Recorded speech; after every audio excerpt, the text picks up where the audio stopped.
think we are ready to go. So good morning. My name is Hanna McCloskey. I'm the CEO and founder of Fearless Futures. My pronouns are she, her, and I'm really, really excited to be here this morning for our panel conversation titled, very long title, Scaling Equitable Transformation, How to Get the Most Bang for Your Buck in an Economic Downturn. It is a real mouthful and has been over the last few weeks as we've been in the planning stages for this.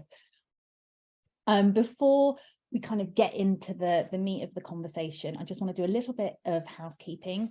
The first thing to say is that captions have been activated and you can press show captions. There's a kind of button at the bottom banner that will enable them for yourself. We'd also like to offer a specific content warning that this talk does touch on examples of inequitable realities for marginalized people. So please do take care of yourself in the best way that you know how throughout this webinar. This talk is being recorded. However, all of you will remain anonymous throughout as your video and speakers are turned off. There will be a Q&A at the end of the talk, though you're really welcome to submit your questions at any point at which they kind of come to mind, and I'll be sieving through them at the end. If you do submit a question, your name and the question will be kept anonymous because we're recording it as we respond to it. So there's no concern, there should be no concern there on that being different at that point.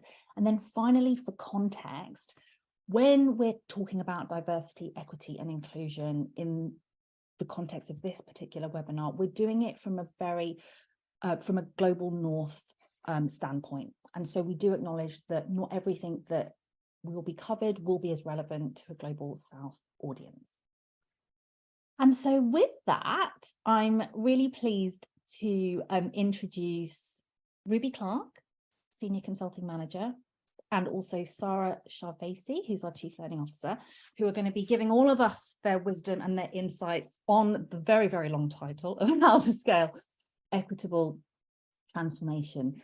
Okay, so I'm going to dive straight in because time is of the essence here. We have a lot to cover. And basically, just to kind of ground ourselves, we know at this moment that lots of different organizations are increasingly being told that they should do more with less, that budgets that they thought they had might not be as fulsome as they once were, or at least in more recent history. And so being ambitious is really, well, it can be very hard and also very daunting if you feel that you don't have the resources that you need to kind of get stuck in. So I think the first question that is going to be important for everyone is, what approaches do exist for organizations, and particularly, DEI leaders and those on the front lines of this agenda? What approaches do exist for them to scale diversity, equity, and inclusion work in these more challenging conditions that they're operating within? And either one of you can go first. I'm not going to be fussy. I'll jump in. Thank you so much for the question, Hannah. Hello, everyone. Thanks for joining us. Really important question. I think first and foremost, capacity building is really important. I think especially in times of tightened purse strings, tightened budgets that many folks are experiencing at the moment, our DEI team leads and teams, if we have a team, need to build that capacity amongst others internal to the organization, specifically where there exists energy and interest, motivation, some commitment, so that by building that capacity, our DEI teams and leads have the buy-in and resources that they need to take solutions forward. Because unfortunately, DEI teams and leads can't do this work of scaling equitable transformation alone, despite having huge amounts of commitment and motivation themselves. And in the context of transformational change, really capacity building is thinking about how it's about our organization's ability to action and absorb change effectively. And so to build that capacity, we need to be thinking about what sort of solutions, differential solutions, we need to target at different levels of our organization's ecosystem. And that's important because when we are targeted and thoughtful about the solutions that we take to capacity building, it means that the intern or our junior managers won't require the same level as our CEO or our exec team if we're being targeted and thoughtful about that sort of solutioning. So I think that's the first thing I'd say, that capacity building piece is really, really important. Right. And Sara, do you have anything? Yeah, I want to piggyback off that. Capacity building, just so important. But suddenly what's coming to me, and anyone that's joining that's ever spoken to myself and Rubie before about scaling will know that this is the first thing I'm going to, is using a critical mass approach when you're building that capacity, right? And so I'm thinking about what's jumping out of those conversations I've had with leaders in organizations who, the way in which they understand success in the DEI space, scaled success, is either I'm going to roll something out that everybody in my organization is going to be impacted by, or I'm going to work with those really hard to reach people, the naysayers, the resistors, right? Because that's where the greatest change can happen. Both of those avenues are extremely laborious. And in turn, rolling something out across a whole population is extremely expensive.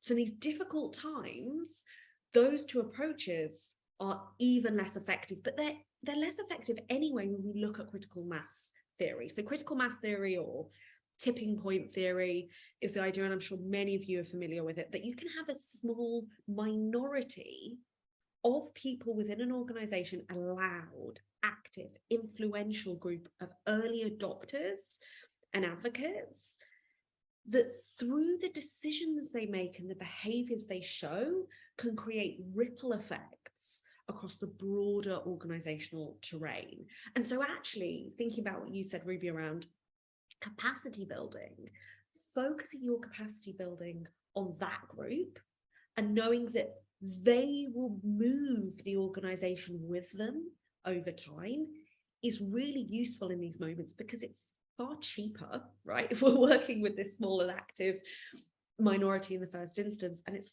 far less laborious, but it can still be really effective, even more effective, actually. I love that you mentioned not engaging with the naysayers, because that is one of my MOs, is like, just leave them alone.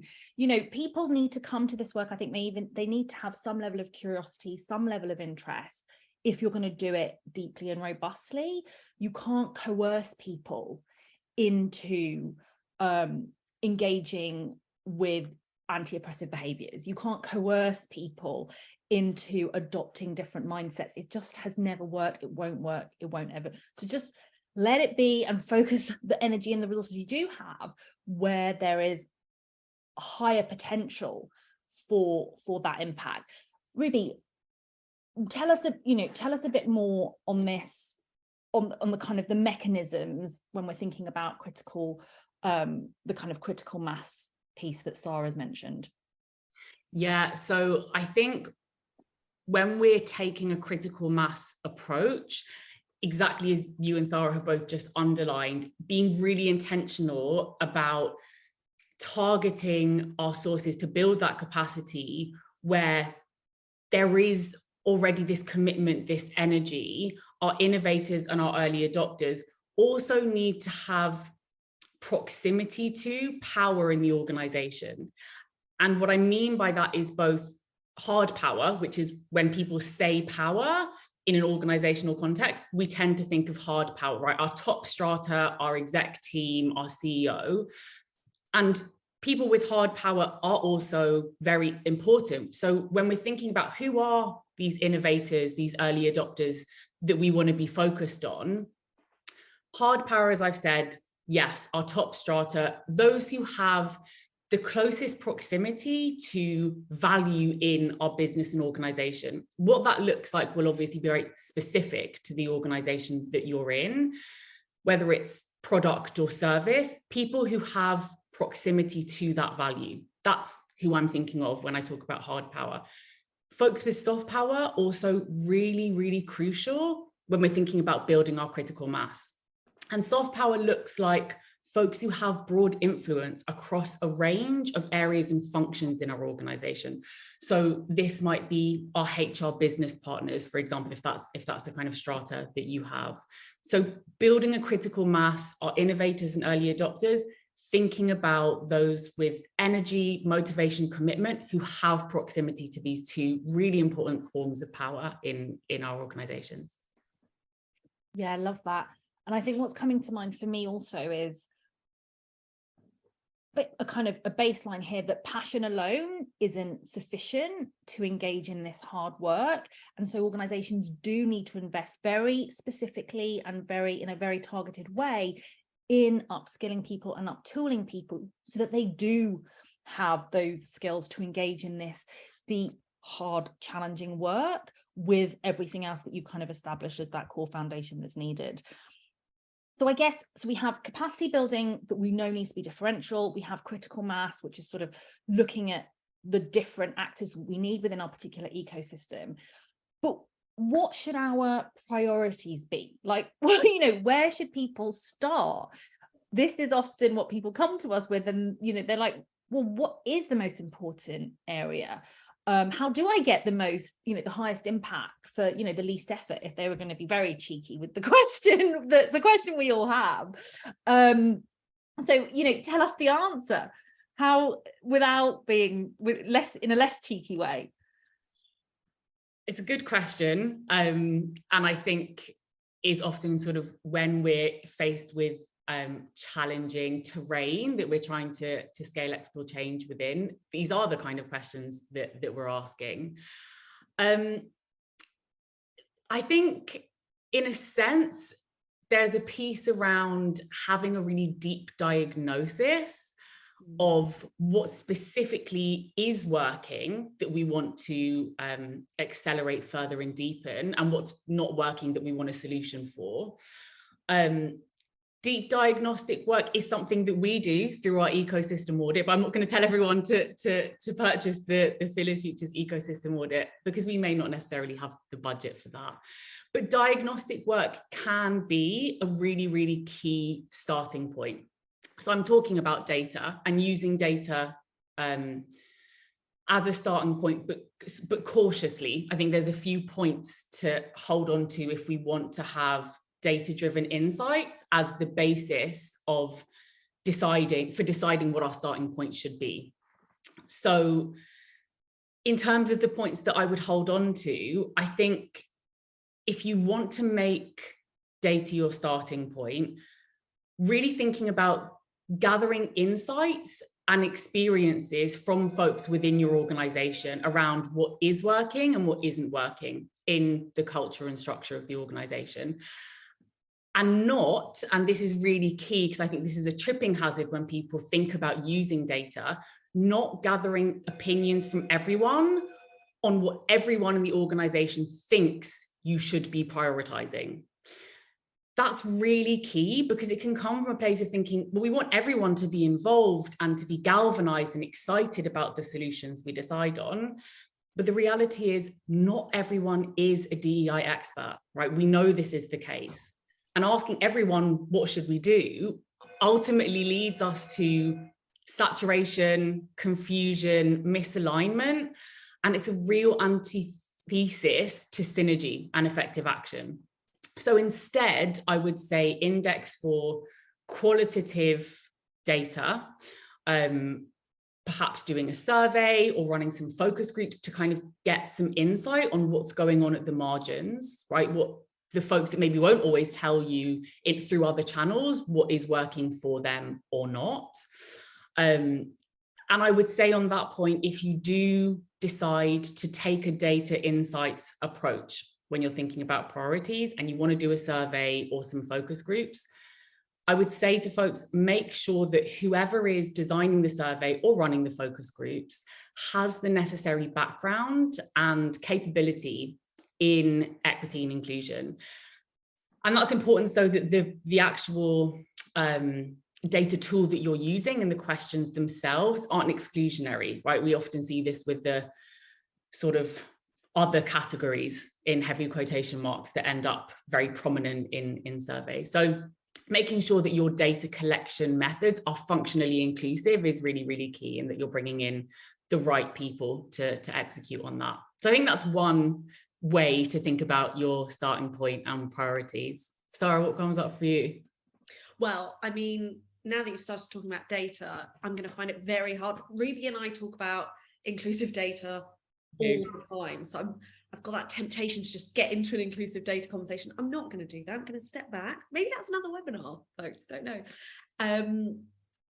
The thing that's coming up for me the most when we think about prioritization is mapping impact against locus of control. Obviously, we want to be ambitious when it comes to what are our priorities. However, there are some things that ultimately, whether you're a DEI lead, an advocate, you can progress much more easily than other areas. You have that control, you have that power. And I think that's really important, because what we want to do in times like this, in difficult moments, is progress the DEI agenda in tangible ways that brings attention and energy towards it. Suddenly people are looking up and going, oh, I can see that's changing, or that's happening over there. Maybe it will bring greater resource to it. Maybe you're going to get more budget out of that, or maybe it's just greater buy-in, more conversation around it, more people, therefore a prioritization of the agenda itself. And what I'm not saying there is, let's just do the quick wins. Let's just do what we know can happen tomorrow, and therefore we can say, look, we did something. I don't mean that. But I do mean ultimately, in moments like this, if we prioritize things that are outside our locus of control, really, really big, grand rollouts across all these different levels, et cetera, the danger is there's such long processes involved in getting whatever that might be in place, getting the right buy-in from people, getting the right stakeholders involved. We can end up in this long space of what looks very static externally to others in the organization. And actually, what we want to be doing in moments like this is maybe choosing smaller but still really deeply ambitious inclusion targets and showing progress on them to bring that energy to the agenda. So for me, that's what's jumping out, is that mapping of impact against locus of control. What's going to be the most impactful thing you can do and prioritize, which you also have a great amount of control over, so you can progress that agenda tangibly in the organization. Yeah, that's really jumping out at me at this stage. I really love that, Sara. And I just want to tag onto that strategic piece of being really considerate of, like, what is my sphere of influence? Mm-hmm. Where can we action change now and start to create progress is so key in these moments.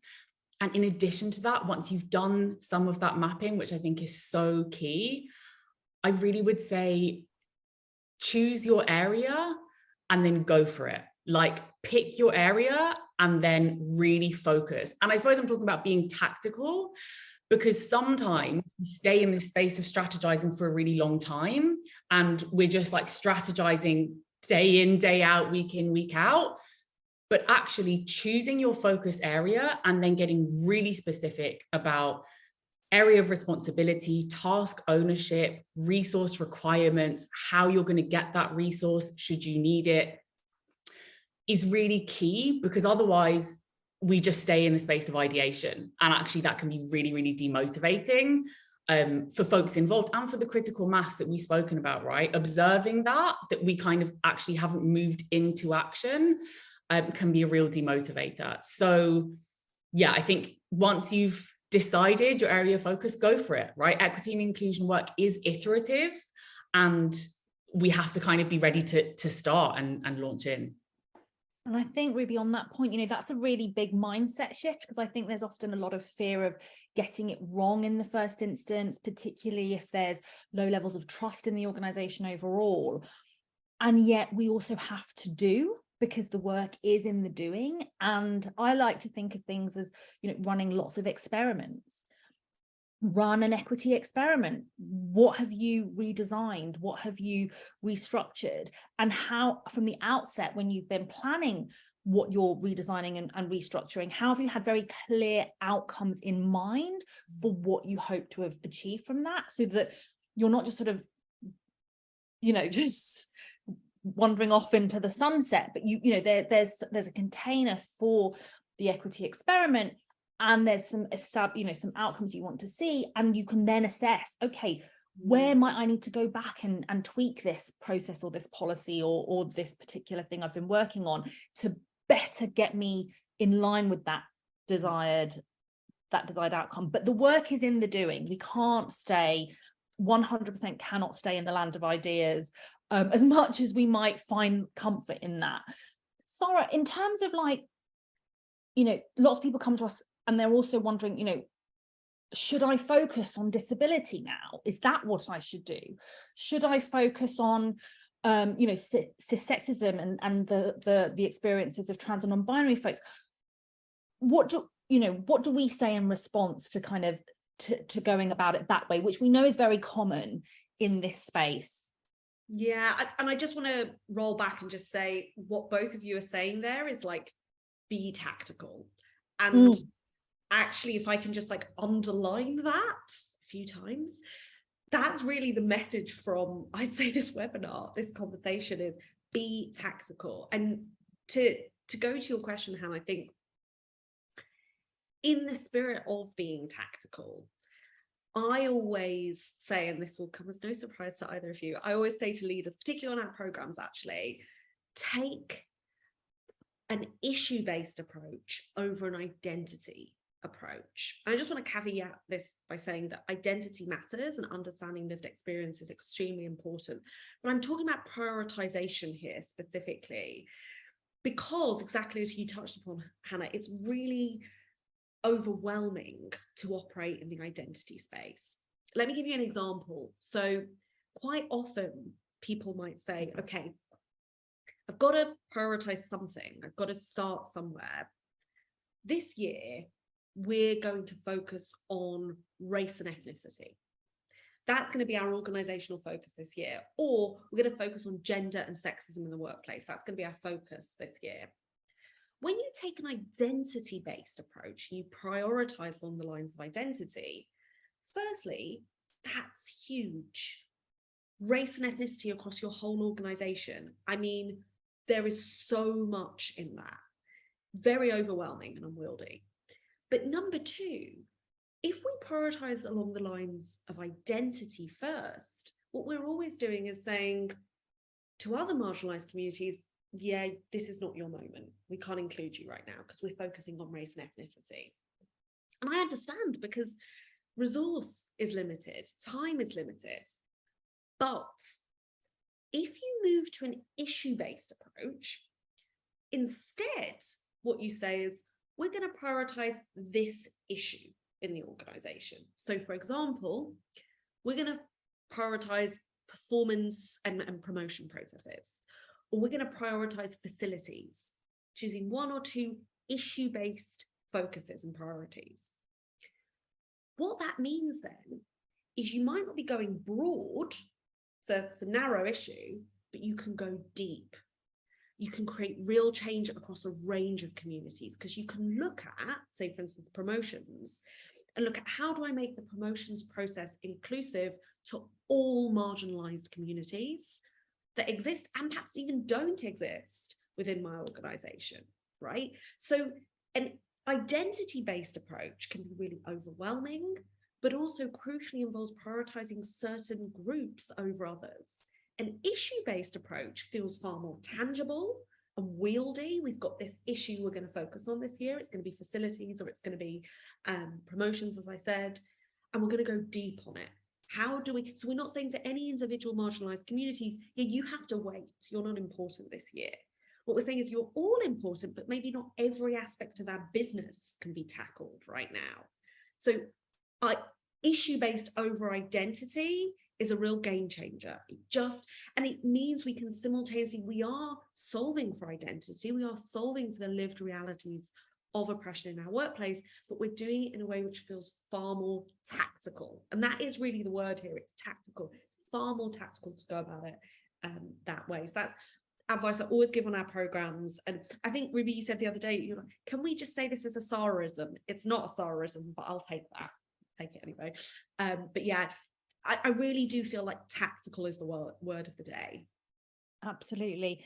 And just to kind of, so in our Design for Inclusion program, we adopt this model of issue over identity as the focal point. And we have a really, and I say this because it's our most kind of transformative program and highest upskilling program for this level of scaled structural change.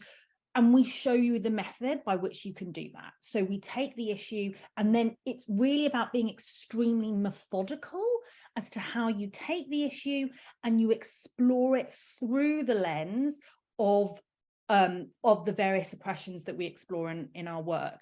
So always honoring the plethora of oppressions that folks can experience through a lens of this very tangible, boundaried container for the action you can take.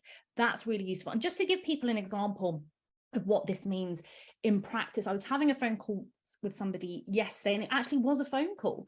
We didn't do a VC. It was just on the phone with one of our clients. And, you know, the question was around whether or not taking a kind of siloed anti-disableism lens would be the way forward.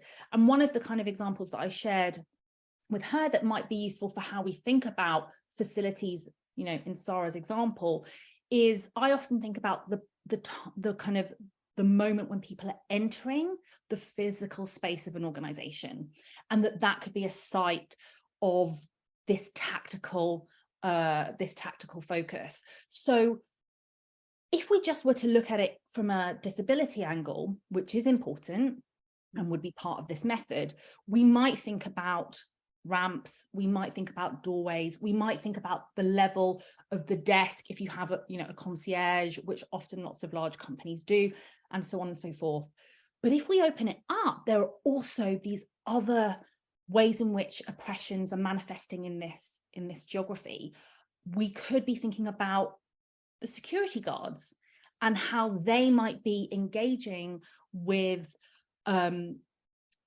people who are racialized as not white, and what that means for their entry into the building. We might then be able to turn our attention to the experience of trans and non-binary folks and what it means if you're asked for your ID at the point at which you enter the organization, and whose ID might be seen as valid in relation to how their body is being interpreted in the world, for example, and what challenges that might present, and so on and so forth. And we can see here that by taking just this very small space of how you enter a building, we can have a really profound redesign that acknowledges the ways in which we could be pro-equity or anti-oppression in that particular context. So hopefully that's useful for you all to kind of see exactly how that can be really tangible and very impactful, while also not entering the kind of oppression Olympics, which can be a phenomenon that we sometimes see. So moving us on then, because I've touched briefly, I've said the word structural very briefly in passing, Rubie, and we always say, you know, Fearless Futures, that building equity effectively is ultimately working at that structural level of the organization.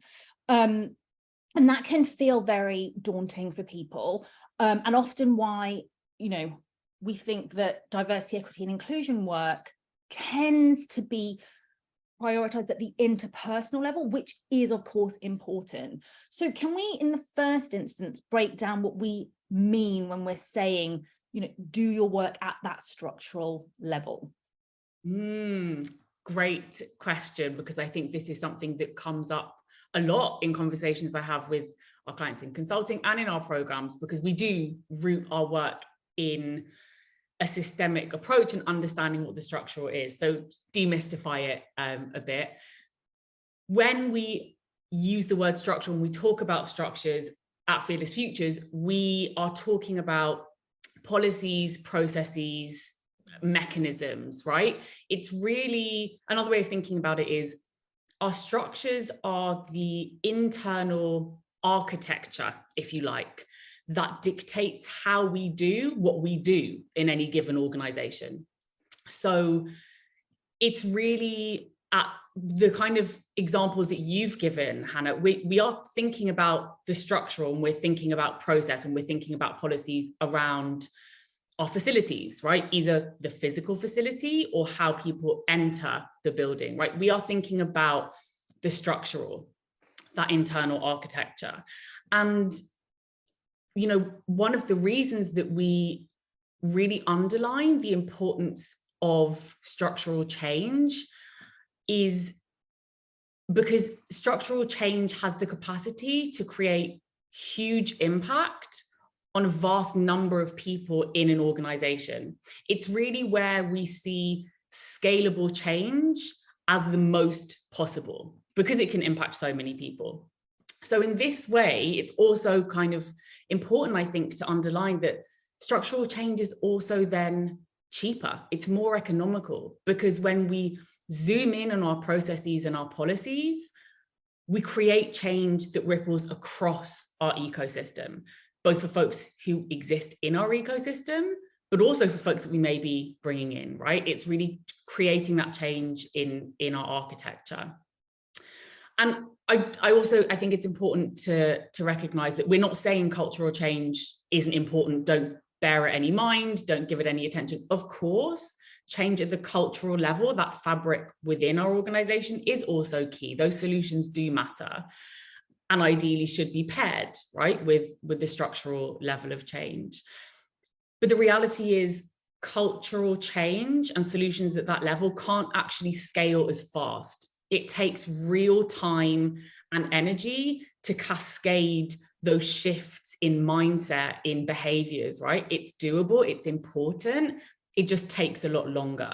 And so in terms of that prioritization piece and scaling equitable transformation, I would underline focusing on the structural. The thing is, because structural change can cascade, that's where I would emphasize. On the flip side, if we over-index for cultural change without changing the structural at all, we're not thinking about policy and process, we're just thinking about how people relate to each other, for example, the structural change will ultimately continue to be a barrier, right? We can have loads of conversations about the way we want to engage with our performance review process as line managers, right? We can have loads of discourse and ideas around that.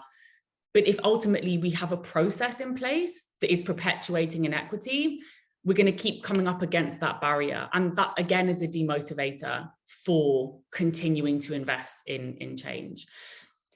So I think it's important to hold on to both, but when we're thinking about where we index in these times, I think that's why I zoom in on the structural. And when we use the word structural and we talk about policy and process, as you said, I think that can feel overwhelming and daunting. And I think we default to immediately thinking about our kind of core HR policies, recruitment, or, you know, these kind of core functional areas. And they are important, but process is also structural, right? Mm-hmm. So our meeting protocol, the way we come together to engage, where we make decisions, that is also process. So we can also zoom in there. Love that, Rubie. And just to give folks an example of how we might see the cultural and the structural come up against each other in a company context, this is one that I think might be quite easy for people to grasp. We could say there could be a lot of work done at the cultural level and of how important it is for men to take parental leave to care for their children, right? And we could spend a lot of time focusing on men doing that care work, which is not often what happens. And we might see that the company doesn't have equalized parental leave in the first place that would facilitate the effort going into challenging those norms and those ideas as to whose role it is to do care work. On the other hand, we might have equalized parental leave in our company for all people, but men still don't take up as much parental leave in the company as women, for example, in this binary example. And that might be because we need to do work at the cultural level to facilitate men not recognizing, frankly, the cost and the risk that comes from caregivers who step away from the workplace at set points, and doing work to equalize the level of responsibility and encouragement that people should have in doing, essentially revaluing care work within the kind of concept of the organization. So we can see how they both speak into each other and are connected, and ultimately how things need to work in tandem. We can't focus in one place or the other, while also recognizing that at a very fundamental level, you will not get more people taking parental leave unless the parental leave is generous and equalized, no matter what cultural work you do. So that's a kind of, again, an example of what that looks like, that conversation between the cultural and the structural might look like in your organization. Sara, we know that two companies aren't entirely alike. They all have their quirks and so on. But if you were to kind of if you were a gambling woman, which you've shown no propensity to be actually in all of our years of friendship and co-working, but here we are, that's the expression. What is an area of a company's ecosystem that you feel is ripe for this tactical work, that could be an area for folks to focus on, that might just not, be in their schema? God, and Rubie, the same to you as well, because it just occurred to me that, what thoughts might we have in this space? I have so many thoughts on that. I'm Great. So many. I think I'm going to start with promotion and performance review. And the reason why I think that's so right, regardless of the organization you work within, is because it ultimately is the structure that reflects what is valued in your organization, and what is valued trickles down to how everybody behaves and the decisions they make every day. So for me, that's a really exciting and powerful area. It's also something ultimately that we know, regardless of the external circumstances in the world, in our sector, will always be important. How do we evaluate the performance of our people? Who do we promote? Who gets greater responsibility? Who gets access to development opportunities, etc., etc.? It's always going to be something that we do. So focusing on something that isn't connected perhaps to growth in the traditional sense is really useful in moments like this. I know there's so much talk around recruitment, for example, but with headcounts being frozen in some companies, it's perhaps not the right place to start that tactical work. So I would say promotion processes and performance review processes are right regardless of where you are, what sector you're in, etc. And starting that process of looking at, how do I build, exactly as Rubie said at the beginning, how do I build capability amongst the people that are involved in this, both the designers of perhaps the processes we're all meant to follow, and also the people that execute these processes. How do I build their capabilities? How do I work at that structural level, as you said, Hannah? How do I work at this structural level to build processes or redesign processes in ways that are transparent, equitable, and inclusive? So looking, as we said, using perhaps what we use in our Design for Inclusion program, using a matrix and taking every step in the process from the very, very beginning of whatever the cycle looks like, break it down to every single part of that process, and then map it against the different communities, marginalized communities that, as I said, that exist within your organization and maybe don't exist right now, because we're not building inclusive cultures and structures just for the staff we have. We're building inclusive cultures and structures for anybody who could come into our organization. So looking at, okay, each part of the promotional performance process, really getting into the micro, each part of that process, what blockers appear, what exclusion, what inequity appears for each community, going really deep. And then once you've mapped all of that, how can I look across those different exclusions, somehow thematically group them, even though they might impact different communities, thematically group them, so I can come up with overarching solutions that speak to a range of blockers at the same time. That's where I would go first, just because, as I've said, critically, that is something that reflects to everybody what is valued here. What are we actually about? Our performance processes reflect who we actually are as a business, what we see as important, and inform everybody's behavior consistently. Love that. Thank you, Sara. And what about you, Rubie? What's an often overlooked area perhaps that could do with some TLC? So I love what you've underlined, Sara, and immediately that came up for me too. I think we often see folks want to focus on recruitment because we think about diversity and our organization isn't diverse enough or representative. But then what happens when folks are in our organization? Like, what happens then, right? And where are the barriers and how might we solution for them? So I love that you've zoomed us in there. I think one of the areas, I mean, it comes no surprise, I think, to either of you that data really excites me. And I think that different organizations use data in very, very varied ways. We might gather data to inform our product and service decisions, where we invest, why we're investing at particular times, for example, or it might be that we gather data to shape decisions about what we're doing internally in the organization, EDI work or otherwise.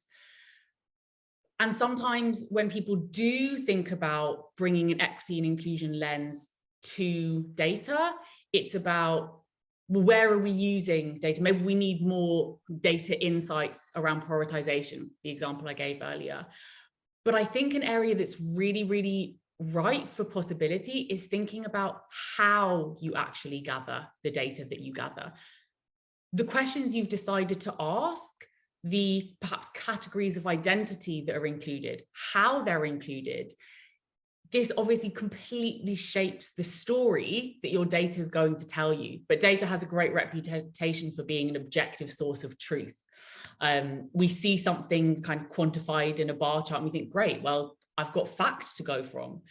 But all data, quantitative or qualitative, tells us a story based on the narrator, the person who's constructed our data tools. And so taking a step back to think about, how do we collect the data that we collect? Who are we thinking about? Zooming in and going, okay, well, we've thought about gender and diversifying our question around the gender population in our organization. And so we've got men, women, trans, and other is our categories. Zooming in a bit further to think about, what does that data allow me to really see? Does that include the gender diversity that exists in my organization? I've also separated out thinking about race and ethnicity. How am I going to see the visibility of gender non-conforming Black folks in my organization? Where are they in the data? And if they're not there, why aren't they there? How can we index for an approach that allows us to see more visibly and then solution more effectively? And I think when we compare that with more of an issue-based approach that Sara spoke to, I think that's where we get to a place of having really exciting data insights to drive the decisions in our organization. Love that. So we've got the focus on promotions and that performance process. We've also got this question of how we actually do data in the DEI space within our organizations that we know lots of companies are deciding to use to then inform what they go on and do, but actually the very starting point could be the pitfall unless there's a lot of robust thought that's gone into that. Okay, hear that. I have 2 more questions, and this is just to let folks know that if you do have any burning questions or things that you'd like a little bit more explanation about, please feel free to pop them in there, in the Q&A function. That's where there is. I have a question for you both, which is, how do you know if it's working? The things. How do you know? How do you know that anything is working? Right. Oh gosh, honey, you started me on benchmarking and all of KPIs. This is going to be okay. Let me try and keep this really, really short. But again, maybe another webinar, folks, because I love talking about KPIs. The first thing to say when it comes to really useful KPIs in the inclusion space is they need to be bespoke and inclusion oriented themselves. So a lot of the KPIs that we might pull, copy and paste over from other business areas are not going to be fit for purpose just as they are. Doesn't mean you have to do a huge amount of work to them, but they're just not going to be. And so, for example, let me take benchmarking, right? If we benchmark ourselves against, say, like a sector standard, okay, within the sector, this is the percentage that we see of, I don't know, women, or within the sector, this is the kind of the gender pay gap that, you know, the average gender pay gap. We're benchmarking against that. The difficulty there is we're only as ambitious and only as inclusive as our sector is, right? So if we happen to work in a sector that is extremely lacking in inclusivity, say, for instance, in the space of gender, which we know is the case in many sectors, particularly in STEM, well, then our progress is going to be really, really slow and lacking in ambition. Instead, for instance, we can look at, okay, how do I set a benchmark that really represents instead a vision for what we could be as a business, right? That includes sitting down with your, remember we spoke about critical mass, with your early adopters, with your super keynotes, with those people that are with you on the journey, with your DEI team, sitting down and mapping what would it look like if as an organization we were deeply inclusive. Now, whoa, that's a massive question. But again, if we bring it down to the issue-based focus, remember, I'm all about the issues. What would it look like if our performance process was deeply inclusive, right? So we just focus on the issue. I know if I say the word visioning, everyone's like, oh gosh, very fluffy and nice and like very, very creative sector. But visioning is what we do when we say this is what could be the case. If our performance process was one which was deeply inclusive, well, it would be transparent. Everyone would know, for example, what would the expectations are to get to the next level. Everyone would have the same access to opportunities to develop, etc., etc. Really building out the micro of what that looks like. Maybe we need to change the word visioning. Maybe that's the problem, but it really is about mapping what inclusion would look like. And that requires an imaginative leap for us, because we don't always know what it looks like. But what is definitely the case is that the best that can happen in our sector is not always going to be equal to deep inclusion and equity. So I think I could go on and on and on about KPIs, but I'm going to step back and hand over to you, Rubie. You know how much I love this. No, I really think you're spot on, Sara. And I think this question of how do we know it's working takes us back to, have we been tactical around what we have set out to do? Because sometimes we land on something, we think that sounds like a good thing to do. It focuses on a community we know is marginalized in the world, in our organization. We want things to be different for them. So we're just going to do this thing. We haven't really thought about, why are we doing this thing? And how are we doing whatever it is that we've decided? How are we going to do our performance review process differently? How are we going to create a different experience for folks coming into, should we have a physical space? And so when we are really tactical, when we are deeply rooted in our why and our how, then measuring our progress is against very, very specific outcomes, because we've taken the time to understand what it is we're trying to achieve. And so I think it's both that piece that Sara said of taking a step back to have your really broad vision of like, what does it look like for this area we're focused on to be deeply equitable, and then zooming in on your how of getting there, right? So you need to zoom in and to zoom out. And I think visioning can sound fluffy, but then we do it and we realize how incredibly powerful it is to create that synergy and alignment and accelerate us towards change. And I see this with clients that I consult with often. Like, we do a visioning session, and sometimes we're not used to doing that in our organizations. And we're like, oh, should I get a marker out? Do we have a whiteboard over? This feels very unfamiliar. And then we do it and it's really energizing. We're like, oh yeah, I didn't even think about, I'm actually going to need some buy-in here. So knowing that it's working, thinking about those steps. Step one is starting that conversation with the folks you need buy-in from. Okay, we've got buy-in, we've got sign off, next step. So zoom in, zoom out, and then zoom in, and give yourself a roadmap to think about what metrics are for success along the way. Lovely, thank you. I've got one more question, and then there are a couple of questions from attendees. You know, I think this is more just to share, doing DEI work, even at whatever the best of times are, can be very challenging for folks. And obviously doing it in conditions where perhaps resources aren't what people had hoped or what had previously been committed is obviously challenging as well. What do you do to kind of get re-energized when things aren't always going as planned? And obviously we're operating in a slightly different context to our clients, although obviously with some shared goals and with a shared endeavor. I'd love to just hear how you reconnect with doing this work.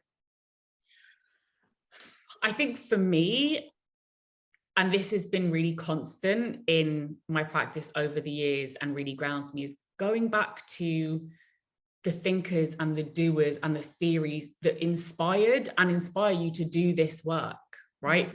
Who do you need to reconnect with? What ideas and perspectives and frameworks do you need to reconnect with to connect with your own why? Like, why did you start? Why are you still here? Why are you still chipping away or slogging away, as is often the case, at trying to create equitable change? And for me, I mean, where do I start? I think I often go back to Frantz Fanon and Foucault and Maria Lugones, so many thinkers. And sometimes when I don't feel like picking up a book, which can be the case when it's like the weeks are long and we're deep in the weeds of trying to push change in the world, watch a documentary if that's your vibe. I rewatched the Black Vanguard, Black Panthers documentary the other day, and just was so inspired by how deeply intersectional the work of the Black Panthers has always been. And it really got me thinking about intersectional practice and how do we do intersectionality in the work that we do. So go back to what inspires you, I think is a big one for me. And I think also for you, Sara, from our conversations, but I don't know what comes up for you. Definitely that, going back to the shoulders of the giants we're all stood on. I think the other thing that's really important in this work is reconnecting with your community. And we are a community, DEI practitioners, DEI advocates across all organizations, and it can sometimes feel like quite lonely work. You know, over the years I've worked with many DEI leads who are their only DEI person in their whole organizational ecosystem. They are the DEI team. And that's really lonely work. And it's about connecting with other DEI leads, DEI teams and advocates across sectors, not only to be, you know, share best practice, which is always a brilliant thing across a community of practice, but also just to like share stories, lament the things that didn't work as well as we hoped they would, really amplify the things that surprised us in this work. You know, being in that space of community with one another. We do these from time to time Phyllis features, obviously both of you know this, in terms of whether it's kind of just a coffee morning or whatever it might be. And I leave those just with a genuine, like, just hop, skip and a jump, just like so energized to be with my people, to be with the people that get it, that are pushing up the hill. And right now it is, you know, it is very uphill because of this economic moment that we're all in, but to kind of share stories, be in that space of commitment together, laugh and understand each other as well, and have that shorthand. So yeah, it is a bit of a plug. I'm sorry, I'm probably not allowed to be doing plugs, but we are running one of these again in March, so I did a little plug. But they are just, I just love to be with people that are doing this work every day and be in community together. I think for me, that's a huge place where this energy comes from. Thank you both. We do have a couple of questions. I'll go to the first, and I think it's asking for sort of wider clarification or wider support on how to navigate this. They say, thank you for this clear explanation of issue-based versus identity-based. We are struggling to get some of our key leaders to understand this, and they fear that we will lose the focus on individual identities in the process. So how do we respond to that? I guess, you know, a legitimate fear in the context of marginalization, that attention will, you know, go away once it might have been found, perhaps. What do you say to that, both? So what I will say is, going to the word of the day, tactical, being tactical about this. My advice is always to take an issue-based approach, but you don't have to communicate it as an issue-based approach, right? And so if your people, tactical, if your people are going to be more amenable and energized by you speaking to the language of identity, particularly because they might have real commitment towards particular kind of marginalized struggles and so on, that's brilliant, use that. But if, for instance, you are taking an issue-based approach because it is ultimately more feasible, more doable, as we know, and also allows you not to deprioritize certain communities. So say, for instance, you're focusing on, as I said, performance review and kind of promotions processes, but use the language to communicate what you're doing and the vision you have for it, or the aims you have for it, through the language of identity, if you feel that's what people. So we are looking to make our organization more anti-racist. Here's one of the things we're going to be looking at, but we're going to be doing so through our broadest inclusion lens, right? So you're speaking, because obviously, if you are going to be looking at the promotions process, you are going to be looking at the experience of folks of color within that process. You're just also going to be looking at all other marginalized communities you can think of within your organization and outside of it, and going really deep to rebuild it in a way which is deeply inclusive. But being tactical, I think the key thing is our aim and what we seek to do might have to be communicated in other ways to our broader organizational community to get their buy-in. And I would say if people are really, you know, they're really invested in an identity approach, use the language of identity, because it's not disingenuous, because you are going to be building whatever this policy or process area might be to be more inclusive to a specific identity. You're just going to be going broader than that, even at the same time. So I capitalize on what you know matters to people. Capitalize on that. I don't think it's disingenuous. I don't think it's trying to be canny. I think it's being a really great communicator and speaking to people's needs, but bringing those needs together with what you know as a DEI lead, or you know as a practitioner, is the direction you need to go in to build capacity, to build change, and to do so in a way which is sustainable and also doable within the current climate. Yeah, what are you thinking? Rubie, anything to add there? I love that, Sara. And I think when I heard this question, it really made me reflect on how different folks and often different leaders can respond to this approach really differently. So sometimes the inverse can be true, where leaders are like, oh, let's talk about issues. I don't want to talk about identity anymore. It's like a hot potato. I really don't want to keep naming these groups who were oppressed in our organization. I feel terrible about it. Let's talk about promotions and no more talk about identity. And then we have to be really skillful in underlining that an issue-based approach is not abolishing the acknowledgement of inequity that targets very specific communities in very specific ways with specific outcomes. It is indexing for an approach that does more quickly for more marginalized folks. And so I think the communication piece is key, Sara, and being able to flex in response to people's interpretation of an issue-based approach is really key, because it really does come up in different ways. And so I think underlining that piece around this is an approach that allows us to tackle inequity for these specific marginalized communities, and naming those communities, right, is really key. It's just that canny piece around how do I need to respond to this interpretation, and being clear on what it means for you and what the solutions and the tactics are attached to this approach for you. I love that. And I think there's something in that, there's a fear, right, that's being expressed. And I think in contexts like that, in the work of, in doing, you know, the discussion and the communication with key leaders, where it's not broad-based communication, but actually could be one-to-one, I think acknowledging a fear is often really important for folks. Acknowledge the history of what can happen when oppression for particular communities isn't named, and just bringing that to the surface to be like, yeah, that is a thing, and that does happen, and it still could happen, and it's a thing that's live and real. And you know, this is how we're proceeding in order to honor the plethora. I think sometimes acknowledging a fear and naming it in the first place can be very useful to kind of allow people to have space to be like, okay, maybe I don't need to panic right at this moment, and I can maybe see what unfolds. Obviously, that's going to be more possible in one-to-one communications. And Sara, you've been extremely, you know, you've said exactly what's going to be needed for that mass level of communication, because you can't always do everything in a one-to-one, as we know, in large organizations.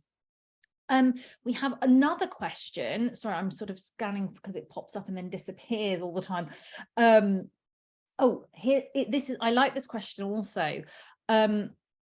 Where do ERGs fit in the context of this topic? And ERGs, employee resource groups, for those whose companies don't use that particular acronym. Okay, I'd love to jump in on this, Rubie. I'm always buzzing to talk about ERGs, because whilst there's so much opportunity. Oh, what topic aren't you buzzing about? Well, That's the thing. You're loving life. Thursday morning, getting to talk about DEI, living the dream. There's so much opportunity with ERG groups, with employee networks. There's also so many pitfalls. Again, whole other webinar, folks. But the opportunity here is really exciting, because remember, the key approaches that myself and Rubie kind of said were most important in these really tricky moments are critical mass theory, working with your early adopters, your super keynos, and building their capabilities to be change makers that create ripple effects across your organizational ecosystem, because you have limited capabilities yourself to do that if you're just one person or one team, and you can't possibly be in all the pockets of your organization, and may, for instance, have limited headcount, etc. ERGs are groups of people that are keen and committed on this subject, and are willing quite often to give their time and their energy to progressing the DEI agenda within your organization. But not everybody that cares, as you know, we've touched upon, is going to be someone that has the capabilities to make real change. Passion and care is so important as a starting point, but we know in and of itself, it isn't skill, right? Always. And so we need to make sure that those people that care and are committed can be a useful resource to you and to the organization. And that means working with them, upskilling them, such that they can be your communicators and influencers across the business. They can be people who are making micro decisions every day that get other people thinking, are using language that they're cascading amongst their peers. That's what you want from them. So ERG groups are such an exciting opportunity, of course, as long as they are willing to get in the weeds of it with you. And not everybody involved in an ERG is going to want to, right? But those who are leading them and are really super keen and want to be part of the change, get them together, build capability together, share accountability as well. The only thing I'd say that's really important there is, if you are sharing accountability, you're asking a lot from them, please obviously make sure that a portion of their role and performance is allotted to the work that they're doing. And of course, there is reward for that. If that's not possible in your organizational ecosystem, step a little bit more carefully and maybe use them in a lighter touch way, still building their capability, but maybe using lighter touch moments to cascade that across the business. But yeah, they're a huge, huge resource to you in moments like this. Rubie, I don't know if you I've kind of done a blitz tour there, but anything you want to add? No, love it. Two things I think I would build on what you shared, Sara. I think one is actually going back a step to really think about, do you know, if you are, maybe you might be the only EDI lead in your whole organization, do you know, and do your ERGs know what the purpose of the ERG actually is? Because often I chat to folks who might be an ERG lead, or somebody who's interested in encouraging and upskilling their ERGs, and I say to them, well, talk to me about the purpose or the function of your ERGs. What do they understand their purpose to be? They're like, well, I think this ERG is really about creating community and a space for folks with shared identity and experience to come together. But this other ERG is actually really an action group, and they talk a lot to leadership.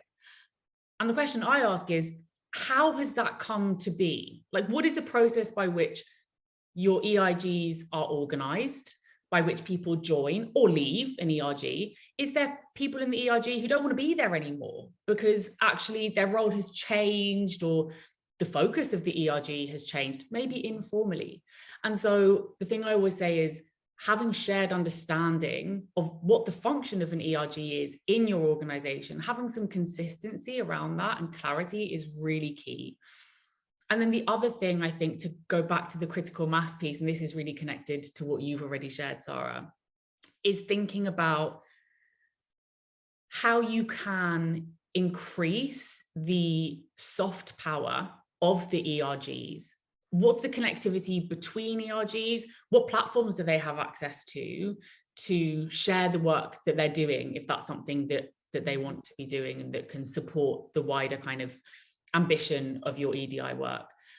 And in addition to that, is there any dialogue with the hard power in the organization? Is there any proximity the ERGs have, or is there a complete disconnect in the decision making? This is especially true if you have ERGs that are set up to instigate, encourage, or facilitate change, but actually there's absolutely no dialogue between them and the hard power in the organization. That disconnect is it's demotivating, and it's also a real inhibitor to change. People are trying to create change. They may be very motivated to create change, but they actually aren't being given the channels or the mandate to do that. So get clear on what your ERGs can do and are meant to be doing, and think about how they are afforded power in the ecosystem that you have. Glorious, wonderful. Oh, we've got 1 minute that it's just too big a question at this stage for us to cover in the final 2 minutes. So I'm so sorry for the last minute entrant. Perhaps we'll attend to it another time. I'm so sorry it's come in so late, and we're just about to close, and I want to be prompt. So we are going to pop in an impact survey because we'd love to hear your thoughts. We're going to pop that into the chat, and we'd love as many of you as can take the 2 minutes to complete it, just to let us know what you found useful, what other webinars you might be interested in us speaking about, over the future.